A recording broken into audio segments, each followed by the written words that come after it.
Hey, what's good, everybody? So we're back at it, all right, for my 30 lives in 30 nights. My name's Gene Boykin. I'm the founder of the Go-Getter Family Real Estate Investing Academy, all right, where I teach people how to become the bank in real estate investing, buying investment properties with no credit checks, no going into a bank, filling out applications, no qualifying for debt, no showing W-2s. You don't have to use a realtor. You don't have to be a realtor. No certifications. And then we can do it a lot of times without even needing a lump sum of money out of our own pocket. All right. That's what the Go Getter Family Academy is all about.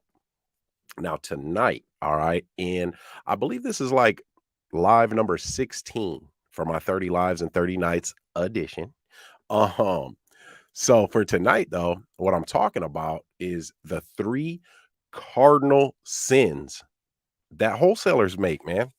Dude, I mean, it happens a lot too, and it doesn't have to. These three cardinal sins, and the reason why I'm talking about this tonight is because one, I know that I have wholesalers that watch my YouTube, but then two, my students and my Go Getter family members, my viewers right now, um, you guys can get intertwined in some of this mess that happens when they commit these cardinal sins because you're unaware of it until you're knee deep. All right. And my students, some of my students have almost gotten caught up in these things until they tell me what's going on. And I'm like, oh, that's this, that's that, So, and I'll tell you what that is here in a moment. So that's why I'm talking to you guys about it so that you will see the indications of what it really is rather than what they're telling you it is. All right. And it doesn't have to be this way, guys, but I'm glad that you're joining me. Don't forget, hit that like button. All right. And if you're new to my channel, I want you to consider subscribing if you feel like I brought you some value. All right. Or you can just be a player about it, man. Hit that subscribe button. Get your boy in the algorithm, man. We're bringing this knowledge to the people. All right. But thanks for joining me, y'all. I'm a go-getter. They some go-getters. We some go-getters. Hope you a go-getter. Let's get it. I'm a go-getter. They some go-getters. We some go-getters. Hope you a go-getter. Let's get it. I'm a go-getter. Hustle to the end, we some no-quitters. Knock it out the park, we for show hitters. Right, left hemisphere, that's a dome splitter. Yeah. We control our own destiny. Make moves, cultivate whole legacy. Creative finance, bring more ecstasy. The right ingredients, now that's a dope recipe. Yo, what's good? All right, my guy Jay Moniz up on here. All right, now what's up? What's up, homie? What's up? Yeah, all right. Anthony Torres out of Houston, Texas. Houston, Houston for subject to and creative financing. Oh man, Texas. Oh my goodness, that is a hub, man. That's a hot spot down there. I'm gonna be down there. Don't even trip. I'm on my way. All right. I'm rocking and rolling in Denver and Las Vegas right now. But thanks, guys, for joining me. All right. Don't forget to hit that like button. Now, tonight, guys, I'm talking to you about the three dumbest things, man, that wholesalers do. Just dumb. I mean, and I don't even like to use that word, but they don't have to do these things. And part of being in this business for us, for the Go Getter family and becoming the bank, and then my acquisitions company, we buy houses and help people. We are experienced home ownership consultants. All right. So we are helping these people. We are consulting these people, right? We are more of advocate role. It just happens to be with real estate. So my acquisitions manager, who is a student of mine in my inner circle, he takes my warm inbound leads. He does the initial call with them, and then I'll get on the phone and close them. So I got one today. The guy in Denver, right? I had him on the edge of his seat with how much I was going to offer him, but we do it a particular way so that we don't just come out and start bargaining. Oh, you want 100,000? Well, I can give you 90. And they're like, well, I need 95. That's bargaining. That's not negotiating. So we do it at a very high level. So he was on the edge of his seats, man, waiting for me to tell him a number. But I did it that way on purpose. So that way the number I tell him, he's happy about it. So we're going to give him 35,000 on top of paying off his mortgage. All right. He's got over $130,000 in equity. So we're going to give him, so we still got $100,000 in equity to play with me giving him 35,000. And he was ecstatic about that. But my acquisitions manager, Omar, He got another call today. Now the guy I just locked up is in Denver. Well, he got another call today from a seller in Las Vegas, and this guy's behind on his taxes on a house that the seller says is worth 1.2 million. I personally haven't looked it up yet, so I don't know. All right, but the seller says it's worth 1.2. So of course we don't believe them, but it's got to be up there, guys. And we're going to get this house for free. There's not even an existing mortgage on this one, so we're going to do seller financing. So I'm telling you guys this because I want you guys to know that anybody can do this. Anybody can do this. All right. Because a lot of you are probably thinking like, man, I don't know, if I'm smart enough to do it, if I have enough information to do it, if I have enough time, right? All of those things. And the 7 steps to becoming the bank, coupled with my ACEs system, the 4 P's of real estate investing, and then the 4 creative strategies. Guys, anybody can do it. I graduated third from last in my high school class, third from last. So there are only 2 people dumber than me. But school just isn't for everybody. All right. School just isn't for everybody. I was being funny in school, like not doing my work. But now that I'm older, I realize, man, they were teaching us a bunch of bullshit anyway. Insignificant shit that did not matter in the scheme of things, and that was training us to be an employee. So I'm glad I graduated third from last in my high school class, man. Glad. So I don't care if you graduated valedictorian or last. You can do this. You don't need any certifications. You don't there, dude. It's out there for the taking. Got students closing deals. Um, And then a lot of people may think like, well, who is going to let me take over their mortgage? Who would do that? If a person's in foreclosure, their back's against the wall. The guy in Denver, he's one his condo's getting foreclosed on for homeowners association fees. It's not even that much. But he wants out of Colorado anyway. That's what he told me when I figured out what his problem was. There's plenty of people that I'm buying a house in my city. I'm taking possession of it September 1st.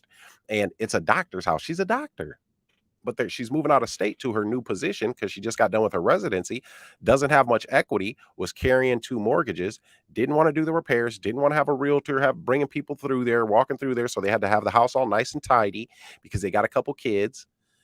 And she came to me. Her husband came to me, actually. Close the deal, man. I'm getting that house for free on September 1st, too. So tonight, I want to talk to you guys though about the mistakes, the major sins that wholesalers make, man. And guys, it doesn't even have to be this way. So I'm going to share my screen because I've got a awesome virtual assistant. She is super dope, and she puts my slides together for me. I give her the content, and she puts them together, man. She goes so hard for me. So let's see what we got here. Whoops. All right. I like it like that. All right, guys. So let's get into this. The 3 sins of wholesalers. Now, guys, wholesalers, I don't like to put a blanket generalization on something, right? Where I just say, oh, this is always like this. All right. Or these people always do it this way or act this way. No. There's some bad apples, there's good apples, right? And then there's some that are kind of bad, kind of good, kind of like that, like my daughter, you know what I mean? Like a Sour Patch Baby, you know what I mean? First they're sour, then they're sweet. Yeah, that's my daughter. But guys, don't forget to hit that like button. And if you're new to the channel, go ahead and subscribe if you feel like I bring you some value. And if you guys have questions, put them in the comment section. But the first sin, all right, the first sin of wholesalers, guys, not being honest about who they really are. Not being honest about who they really are. All right. So I was working with a wholesaler in my city. He had called me, man. Or no, he didn't call me. Well, he did call me because I was selling a house of mine and I was selling it on terms. And he calls me, says he wants to come look at it, and then he comes over and he's telling me, that he's a wholesaler. Right. So, cause I knew like, you're not going to pull the wool over my eyes. I've been some places, seen some things. So I'm not the easiest person on earth to fool, although I have been fooled. Now the ladies in St. Louis beat me out of some money when I helped them close their first deal and make 18 grand. So it ain't like I can't be fooled too. But So he's telling me, what he does, and he made like 10,000 on the last deal he did, this, that. So he says, hey, I've got a buyer, right? That, will come over here, take a look at this place and probably give you cash for it.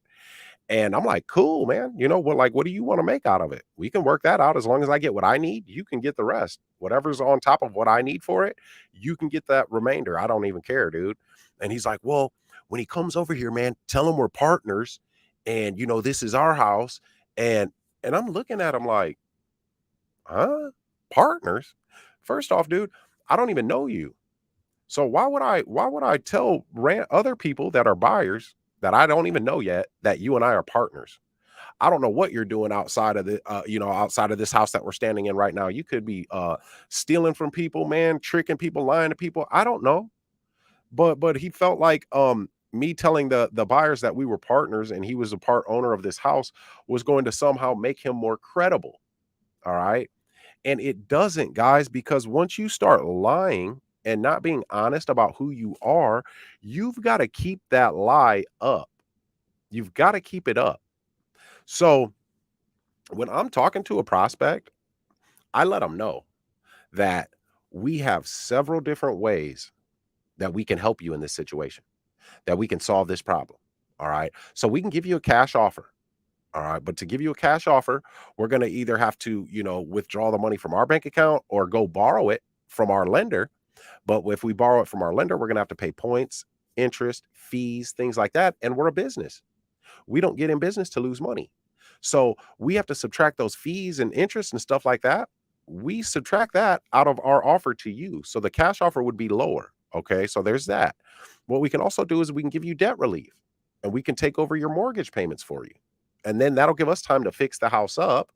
We can use our money to do the repairs and the updates and get it sold for you and get you closer to the amount that you want, you know, or we can use our network of buyers and just find one of our buyers to buy it. That way you don't have to go through underwriting with the bank, things like that. Right. So that's how you can explain it. We're solving their problems. And see, it's about perception. Two people can be looking at the very same thing and see something completely different.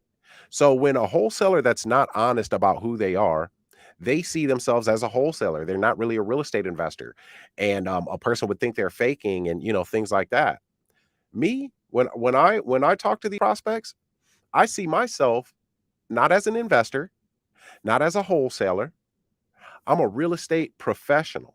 So I will solve your problem. I have the knowledge, the tools, and the connections to solve your real estate problem, almost no matter what that problem is. So if I've got to wholesale the property, I'm going to do that. If I've got to buy it subject to, I will absolutely do that. If I've got to buy it using creative financing, we can do that too. What matters here is I'm going to solve your problem. But see, the thing is, people feel like with real estate, you're just going in and offering money. And that's not how we do it. All right. So that's cardinal sin number one, guys. Not being honest about who you are. All right. That matters. That absolutely matters, guys. Be honest, dude. Be honest. Got my guy Daquan on here, man. Hey, Daquan, he had a hell of a story when I talked to him. Oh my goodness, about a guy who was in foreclosure. And Daquan tried to buy his house. The guy was like, no, nope, I got another buyer. Well, that guy's other buyer fell through. So the prospect's house ended up going to foreclosure and got auctioned. And the guy calls Daquan back and tells him about it. And Daquan's like, well, I had a buyer and you didn't want it. And the guy tells him, well, you should have tried harder. You didn't try hard enough. I was like, man, that was deep right there. That was deep because it's about solving problems, guys. All right. So number two, daisy chaining. Daisy chaining. Do you guys know what daisy chaining is? Can I get some yeses or nos in the comment section? Do you guys that are watching right now, the viewers, do you guys know what daisy chaining is with wholesalers? Any of you guys know? I got a few people in here, man. Got Jay Moniz, Anthony Torres. Unless y'all at work, you can't comment. Shit. Okay. Anthony says no. Israel says no. All right. No worries. No worries. I didn't know for the longest time either. Jay Moniz, no. All right, cool. I'm glad I did this episode then, dude. Yes. 30 lives and 30 nights, y'all. 30 lives and 30 nights. Anthony Torres says, sounds like passing it off. It's similar to that, Anthony. Good ear. I like it. So I'm glad I did this episode, man, because you will get daisy chained to death with a wholesaler. All right. So daisy chaining is this. Um, a wholesaler will call you, right? And they'll say, "Hey Gene, I got this house, man, under contract. I got this house under contract. It's over here. Here's the address. Here's the ARV. This is how much I want. And then I'll ask them, all right, so well, what's going on with the owner? What's going on with the seller? And I hear it in their voice. I hear the hesitation immediately. All you got to do is ask a wholesaler that question, and you'll know if they're daisy chaining or not. Because when you ask them about the owner, they should know something because they fucking signed a contract with them, right? They got their house under contract. Well, when they hesitate and they're like, that means that they don't actually have that house under contract. What happened was another wholesaler got it under contract and sent it out to their buyers list or whatever. And then this wholesaler hears about it. So now they want to run around and try to sell it and add a little bit of extra money on top and say it's their house. They got it under contract. And then you never talk to anybody else. If you say, oh yeah, that's a great deal, I'll take it. You sign a contract, and the whole time the person you're signing a contract with, they don't even know who the owner of that house is. They've never even talked to him or anything. And that causes a whole mess of things, man, because they will daisy chain down the line, dude, down the line. I got a person, man, that hits me up sometimes, and he's kind of a wholesaler, and I'm trying to get him over this shit, over daisy chaining. So he sends me a property. It was during the summer, earlier this summer, sends me a property. And I like the kid, man. So I take a look at the property. It's in Florida. I got some colleagues in Florida. So I look at the property. I'm like, you know what? I'm gonna send this off to one of my colleagues for you, man. See if we can't do something, get you some money, man. And so I send the property to my colleague, who's a heavy hitter too, by the way, my colleague. And he hits me back. My colleague hits me back like, dude, this thing is all over the place. Every wholesaler in town has been saying they got this house for sale. I was like, oh, so they're daisy chaining it. He was like, yeah. I was so embarrassed, man. I'm not even gonna sit up here and lie. I was so embarrassed. And I told the little homie that brought me that property about it. Like, hey man, this is daisy chaining, man. Like, have you talked to the owner? Do you have it under contract? No. So you don't want to get caught up in that mess, guys. So to check that out, just ask them, well, hey man, what's going on with the seller, man? What's their situation? And then observe. Every time you ask a question anyway, just in life, your focus and your level of observation must rise. Anytime you ask a question, you got to be laser focused, because you can tell by a person's body language, their reaction, the tone of their voice. I mean, they even got, what do they call that, micro expressions and shit, dude. And trust me, when you get good at that, dude, man, what? I'm good at it. So that is daisy chaining. I hope that helps y'all. Does that make sense, guys? Y'all understanding what that daisy chaining is now? I do hope so. I do hope so. So don't get caught up in a daisy chain. We want to be direct to seller, guys.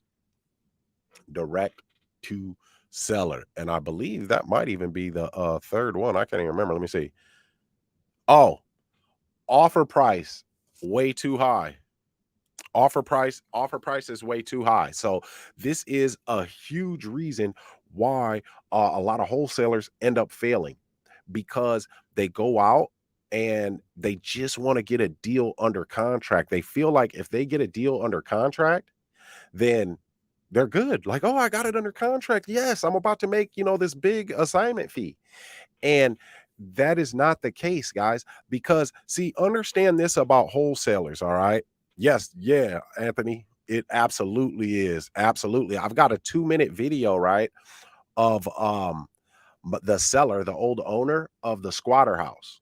I literally just paid him when I got that $40,000 check. I just paid him the $5,000 that he sold me the house for, because our deal was to pay him that $5,000 once I fix it up and sell it. So I got the $40,000 down payment. I paid him 5, and he made me a video, answering some questions about how it was dealing with me. So absolutely, Anthony, you gotta be, man. Our word, Anthony, and I believe this, our word is worth more than money and gold, man.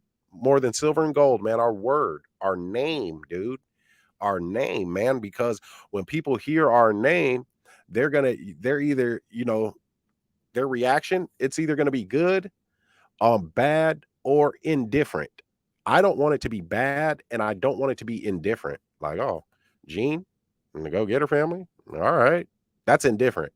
You know what I mean? I want it to be good, like, oh yeah, I heard about them, or whatever. Like, good though, man. Like, we're helping people, we're being honest with people, even if that honesty hurts you, right? You got to tell the truth, man. Don't stand on, don't just stand on principles. All right. So your offer price is too high. Guys, you cannot, that's why a lot of people fail, because they go out there and they're scared to negotiate. But the reason is because they don't know how to negotiate. They think that they're negotiating when they're actually bargaining. All right. They are bargaining. That bargaining is not negotiating. All right. But you're bargaining when you go to a seller and you ask them, oh, hey, so is your house still for sale? And they say, oh, yeah, we still want to sell it. And you say, okay, well, I ran some numbers and looks like, the after repair value will be 200,000, but you need a new kitchen, you need a new bathroom. Looks like the roof needs some repairs. So I can give you 135. And now you're just waiting on them to say yes, no, or to give you a counter offer. And what you have done is you have started off bargaining. Now, what do you do? Now, how do you secure this deal now? How? By either, not getting the deal, or throwing out a higher number than what you can really afford to do to make any money on it, because you started off bargaining. See, if when we use the Go Getter family's ACEs method, which is A is awareness, C is credibility and counseling. All right. So that C portion, we are building that credibility with them, and we are counseling them on the many other ways that they can solve their issue. Right. And we're asking them questions to find out what their pain is, what their problem is. And then we get to the education portion. And that's when we want to find out what it is they want to achieve. And when we find that out, we become a transaction architect that gets them from the pain to the pleasure with a real estate transaction. Guys, I just got the house out in Denver, the condo in Denver, locked in, man. I'm paying the guy 35,000 above what is owed on the mortgage and the HOA liens. And I've got about 6 figures to play with, about 100,000 to play with after I pay him 35 and pay off the mortgage and pay off the HOA liens. But I was able to do that because I just told him today how much I could give him. And I didn't even want to do that then. But I just told him today, and I've talked to him the past 2 days before that. But he loves me. He loves me because I'm solving his problem. I talked to him. He trusts me. All right. So I don't have to throw out some big number to try to secure the deal. I'm solving his problem. So if you offer too high of a price, then you go to try to sell it. Guess what? You can't sell it. You can't. Even if you have a buyer that has a mortgage, a pre-approved mortgage. Well, even if they have enough money on that pre-approved mortgage to pay your asking price, right? When the bank comes in and does their underwriting process, and the appraiser comes from the bank for the bank and says, and you agreed to sell this house for 200,000, and your buyer said, yeah, I'll take it. I got a pre-approved mortgage for 220, so I can afford this 200,000 you're asking. Hell yeah, I'll take it. Let's go, right? Well, now you're under contract and you're going through the underwriting process. The inspector comes in. It may pass. Cool, it passes. The appraiser comes in and the appraiser does their thing. And they say, well, this house is worth 170,000. It's appraised at 170. Well, guess what the bank's going to say? We're not giving your ass no 200,000. I don't care if this person is approved for 220. We're not giving you 200 for this house because our appraiser said it's worth 170. So now guess what happened? You've got this thing under contract, and the people that are supposed to be selling it to you, they're making plans based off of you going in there saying you're going to buy it for this amount. So guys, forget about the offer price and figure out what their problem is. You figure that out, that's going to be your baseline for what you need to offer, because your offer is going to be whatever it's going to take or cost to solve that problem, and then help them to reach their goal, because we're going to find out what their goal is. What do they want to achieve? Right. That is your baseline. Now, we have a maximum allowable offer formula that we use with the GoGetter family for creative financing. All right. Now I know there's a maximum allowable offer with wholesaling and then fix and flips even has one. Ours is different. Ours is we keep a player around here. So guys, I gotta get up out of here. If you guys have questions, throw them in the comments. I do see a couple. Quinn says, "Mm, good question, homie. Good question. So, how long did it take you to take action? Any analysis paralysis?" So, dude, that's a great question because I do feel like I had analysis paralysis, but I felt like I had an excuse for it too, though. See, that's the problem, right? Therein lies the problem, right? So, because my excuse, Quinn, was that I didn't have the money, right? This is when I only knew of the traditional way. So my excuse was, well, I don't have the money, so I can't do anything anyway. Even though I have this 58-page step-by-step plan on how to invest sitting right there in my cabinet, I don't have the money. So that was my excuse, right? That's how I rationalized it. But I did have analysis paralysis now that I think about it. But then it got to the point where I was like, you know what, man, to hell with this, dude. My friend, he's a doctor. We've always agreed that he was going to be the financing end and I was going to run the business, whatever business we went into. So it's time. So I started putting the press on him, man, like, let's do it, dude. Don't just because you're making money now, you're selling your time. And he realized that too, because he was working a lot. So that's when I started taking action and got into the traditional side. Right to the traditional side. And then from there, man, there was no analysis paralysis. But I'll tell you the cure for that, Quinn. All right. I'll give you the cure for being paralyzed, brother. so so this is the thing, right? Think about this. When you're a baby, right? Because we've got two sides to our brain. All right. We've got two sides. We've got an analytical side that's analyzing information, man, comprehending it, getting it information in, analyzing it, comprehending it, and then, you coming up with an answer. All right. Well, then we've got our other side. That's action. That's do first, think later, right? So the two sides, man, the two sides of your brain, they've got to work well together. Otherwise, you're going to be if you're using the one side, it's all education, education, education. And then if you're on the all action side, you're just going and doing shit based off of assumptions. You don't even know if something, if you can do something the way that you're trying to do it, right? So this is the answer. When you're a baby, man, and you're learning how to walk, think of your two legs as your both sides of your brain, right? Okay. So if you're using the analysis side where you analyze information and that's all you're doing, well, what you're doing as a baby is, dude, you're just walking in circles. You're taking one step, man. You're taking one step, one step, one step. So you're going in a circle. You're going in a circle, dude. And when you go in a circle, you don't go anywhere. And then after you start going in circles so much, you've walked a path, man, into the ground. And now you damn near can't even see over out that path you've dug down so deep of walking in that circle. So if you do this instead, right? Education, action. Education, action. You're taking the step, you're walking, you're getting education, then you're taking action, then you're getting some more education, then you take some action, then you get some more education, you take some action. And then guess what happens after taking so many steps? You cross that finish line, you close a deal. All right. So this is the thing too. Some people are like, man, I don't know about that because if I don't know enough information, what if this happens? What if that happens? Well, what if you actually achieve your goal? What about that? I'll tell you, it really works my nerves, man. When man, some people just ask me questions, and it'll be questions of, well, what if this happens bad? What if that happens bad? Well, why are you attracting all the negative shit? Why are all you thinking about is the things that can happen that are bad? Why can't just ask yourself, what if you do it? What if you do it, man? What if you do it and you get one of these bad boys? I meant to mention these, man, at the beginning. So, the inaugural class of the Go Getter family, man, will be graduating soon. Some of them will be coming to our round table.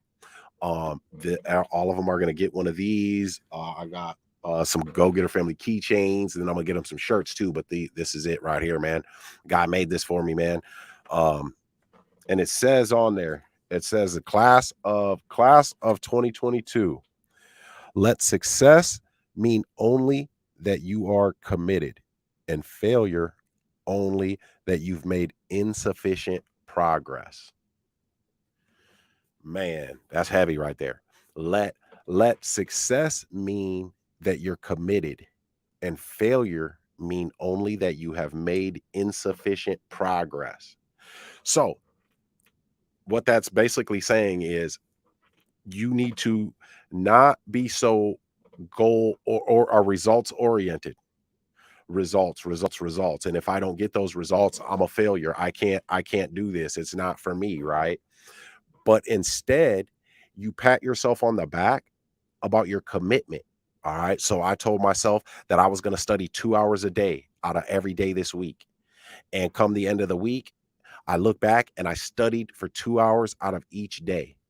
Gene, you did great, man, because you kept your word to yourself. You kept your commitment.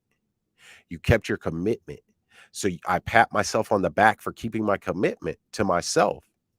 And what that does is, because the results, guys, the results are a side effect of what we do. So if we're committed to our goal and we're keeping our commitment and we're moving forward, well, then the results have no choice but to manifest themselves, right? But if like the plaque says, let failure mean that you have only made insufficient progress. So I have failed because I stopped moving forward, not because I made a mistake, not because I couldn't close this deal, not because I couldn't get this house under contract. And no, I have failed because I stopped moving forward. That is failure. When you stop moving forward, you have failed. That's the only failure that exists in my world. That's it. Mistakes are valuable, guys. With the analysis paralysis, people get that because they get so much information and then they become perfectionists. But guys, we've got to make the mistakes so that we can learn what doesn't work. But the thing about it is see, like when you're a member of, the Go Getter family, for an example, a community, man, a group of people that are doing, the same thing that you're doing and have that same objective. Well, you can bounce ideas off of each other. If you do get in a jam, you can call somebody. Hey, I got this going on. I know you're good at negotiating, or you're good at dealing with title companies, or you're good at dealing with the clerk of courts. So you can help me with this. You've got a community of people, a group of people, man, that are there to uplift you, right? But then you've got me and you've got my executive coaches, man, who are elite, high level people in their own right. My transaction coordinator, and she's also one of our coaches, Coach Nye, and then Coach India, who is one of my acquisitions managers. All right, and my executive coach. Man, they're dope, but we're nothing but a phone call away when you're in that inner circle, because you have a group of people. If you are out there on an island by yourself, it's going to be hard because you've got all these people, man, like your family, your friends, people that like know of you, right, where you're from, and they're hating on you, man. That's what they're doing. They're hating. Oh, Gene, here he goes with another one of his ideas, right? He's always got something going on, or he can't do real estate. He doesn't have the money to invest, whatever the fuck they say, man. I don't even give a shit, dude. I'm telling you, if I cared, I would have never put myself out there in the first place, man, and started making these videos and had a seminar in my city. Like, I would have never did it if I cared about being judged by others, right? Being judged by others. That's not constructive criticism, man. That's envy coming from their lips.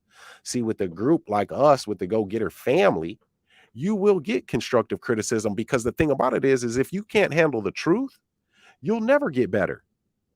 But we give you the truth and we give you the constructive criticism that you need, but it comes from a place of love, because we want to see you correct something or add something to your toolkit that will bring you to the next level. Because when you go to the next level, guess what? We go to the next level too, man. So, to the inaugural class of the Go Getter family, man, 2022, the first ones, the OGs, man. Tip my hat to you. Salute, salute. I love y'all, man. I love y'all.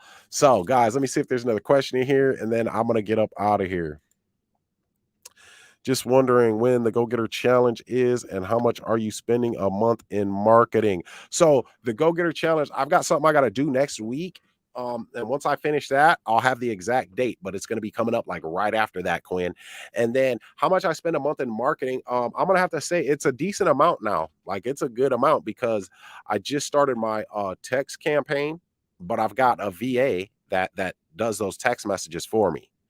So my VA has that conversation and finds out their motivation, their timeline, sometimes their asking price, the condition of the house, right? So I pay $5 an hour for my VA to send the text. Then I pay $4.97 a month for the software that they use to be able to send the text. Then I pay 15 cents skip trace per lead. So, dude, I'm chilling.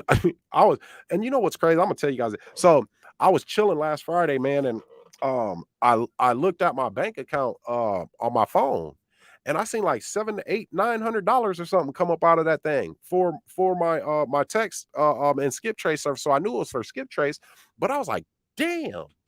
$900. I just literally just signed up for the thing and spent 500 and then like another, I don't even know, like 600. So that was like freaking $2,000, man. And the crazy part is this. I had just put a ton of money into my business, man, a ton. So I was a little cash strapped because I always make capital investments back into my business so I can grow. This is why we get bigger and bigger, right? So I'm a little cash strapped, man, and I'm like, damn, dude, shit, I got a house coming on the first, and I'm making moves, so I know I got more money coming in, so I wasn't really tripping. But I had somebody call me, right? And somebody I know, man, that has helped me out. I've helped them, whatever. And the person said, hey, Gene, I got this thing going on with my mortgage. I need to borrow $1,000. I'll be able to pay you back next week. And this was a test, man. I know it was a test, dude, because of what happened after. I know it was a test. And I preach to you guys.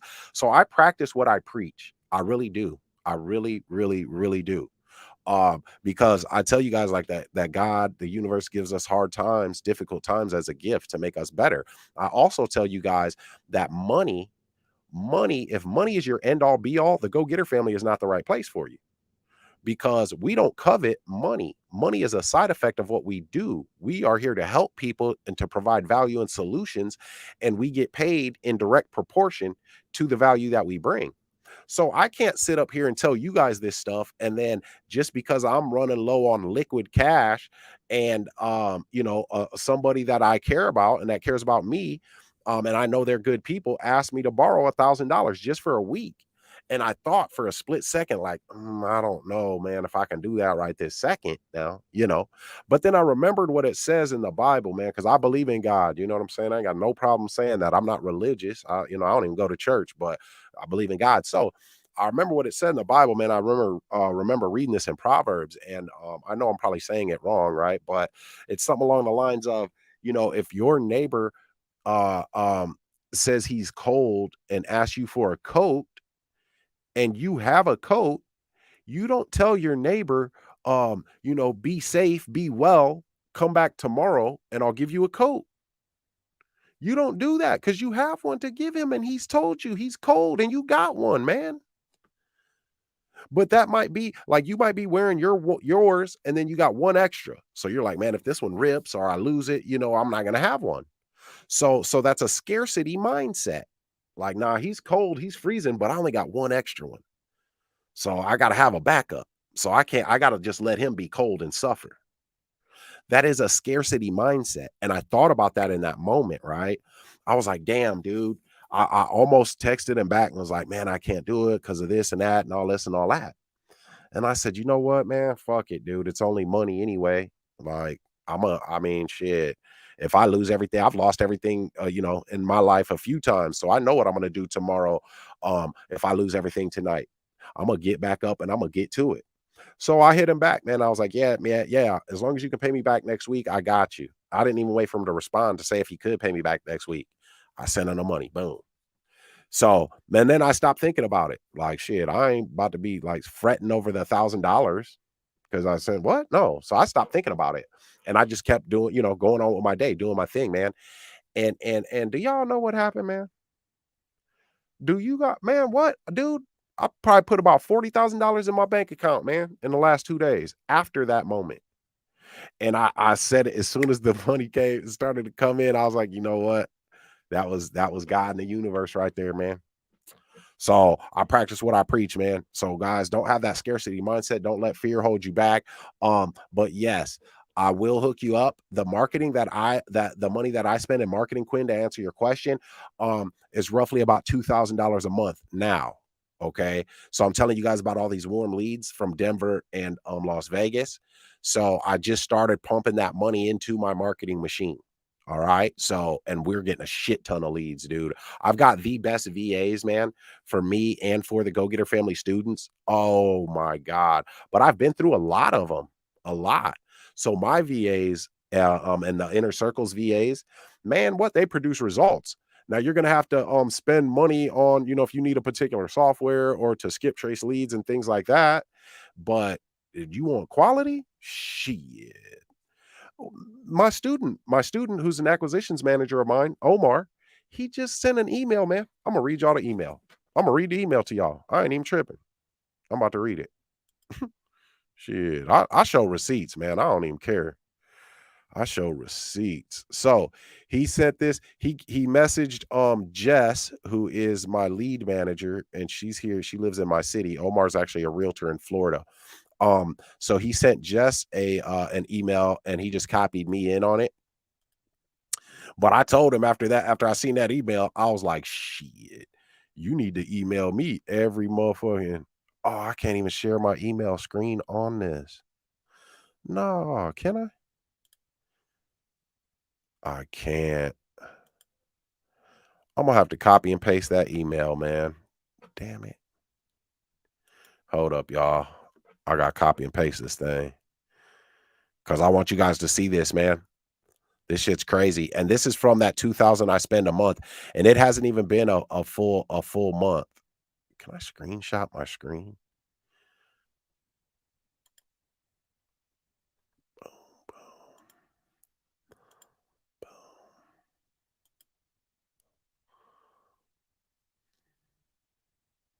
Man, I can't even do it, man. Shit. I'm just gonna read it to you guys. So Omar sends the email to Jess, my lead manager, but then he copies me in on it. He says, hello, Jess. Below are the details for a call I just took. Question: are the inbound calls recorded? I don't see the lead in Podio. Podio's our CRM. He says, recap. He will entertain an offer, but is not interested in lowball offers, nor is he interested in receiving payments over time. Believes the home is worth 1.2 million and he would entertain something around 950K. He does like the fact that we have multiple options that we can provide. He has a small balance owed on property taxes, roughly 1,800. From what I understand, he's making installment payments to the balance. Wouldn't go into details about his hardships, but I don't think it is pre foreclosure. Motivation. He mentioned no money coming in and the troubled economy, so he may be out of work. His plan is to downsize and buy something for him and his son. So, and then Jess, she is a beast when it comes to and then it's a 4-bedroom, 3-bath, custom design inside, Brazilian walnut cabinets, 12-year-old roof and AC, everything functional and clean. Bought the property with his girlfriend, then broke up. No mortgage, free and clear. Lead stayed at home with a worth of 1.2 million. He says we can call him with anything if we need additional information, or we can call him anytime if we need additional information.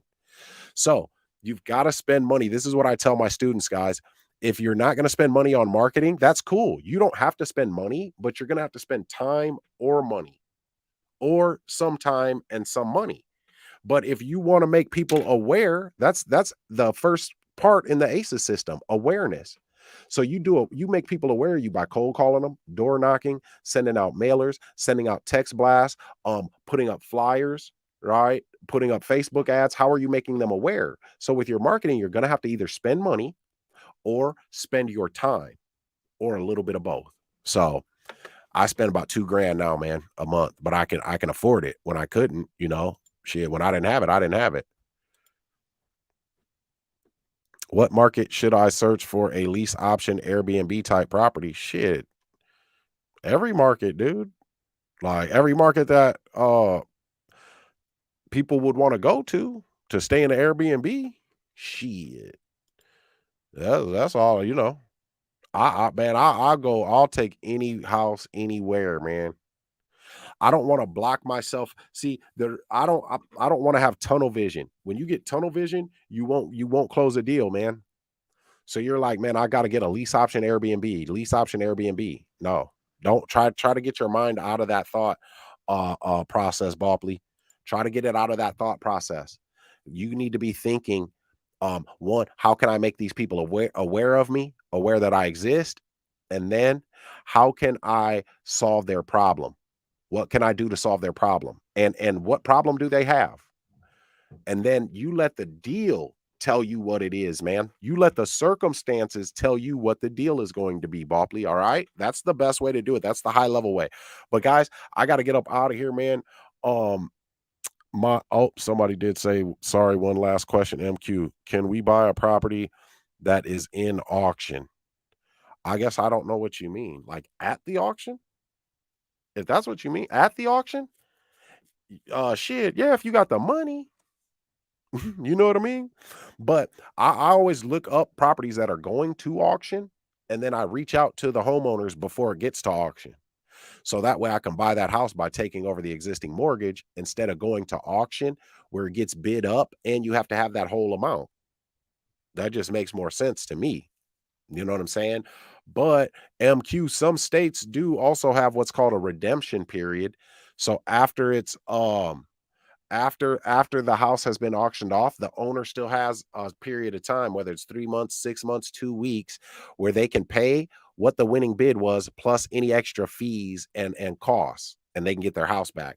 So we just have them deed the property over to us and deed over their redemption rights, and then we put the house on the market, sell it, and we use the proceeds from the sell to pay off whatever the redemption amount was, and we keep the profit. That's the redemption strategy, broken down simple right there. So hope that answered your question. But guys, I got to get up out of here. I think, Chaz is on. Chaz about to get in that inner circle, I believe. Now, if I'm correct, I believe Chaz is in that inner circle. So, Chaz, welcome to the family, homie. We about to get to it. So, guys, I got to get up out of here, though, man. I do appreciate you guys popping in. My daughter's got a little fever, so I'm gonna go kick it with her, lay up with her. But I appreciate you guys. If you're new to my channel, consider subscribing if you feel like I brought you some value. And guys, also hit that like button. And one last thing here, guys. One last thing. I've got to do this. There we go. So the 3 sins of wholesalers, guys: not being honest about who they really are. You don't got to lie to kick it. All right. Stop daisy chaining, guys. Go direct to seller. If you're a wholesaler, direct to seller. Direct to seller. If they're not the ones that own that home, don't even entertain it anymore, man. You don't want to, there's just too much shit in the game, dude. And then don't make your offer price too high. All right. Solve their problem and you'll be able to give them a reasonable number and make money and afford that property. All right. So, guys, I appreciate you guys watching. I got to get up out of here, man. So, until next time, let's get to it, y'all. I'm a go